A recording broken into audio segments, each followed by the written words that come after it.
Kimmo Riepponen, toimin Teräselementin projektipäällikkönä tässä.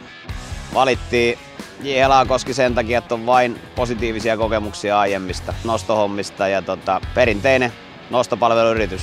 Täällä työmaalla tulee Kangasalan liikuntakeskus ja teräsrunkoinen halli. Nostetaan teräsrunkosokkelit, seinäelementit, kattoelementit, ontelolaatu.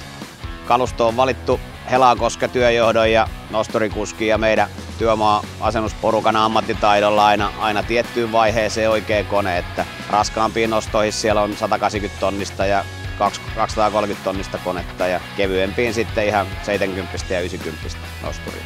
Näissä on asennussuunnitelma laadittu ja se on käyty läpi Helakosken porukan ja meidän työjohdon kanssa ja noudatetaan työturvallisuusmääräyksiä ja asennetaan työturvallisuus huomioiden. Joo, osittain sen takia ollaan valittu Helakoski tää homma, että on todella ammattitaitoiset kuskit ja suoriutuu hyvin ja ton kokeneen asennusporukan kanssa niin hyvin toimii tuo yhteispelitys. Asiakassuhteet on toiminut todella hyvin ja on tuttua porukkaa siellä aiemmista kohteista ja vähän pidempääkin historiaa, niin varmasti jatketaan myös tulevaisuudessa yhdessä. Kyllä voisin suositella nostopalvelun J. Helakoskeen kaikille toimijoille, että homma toimii.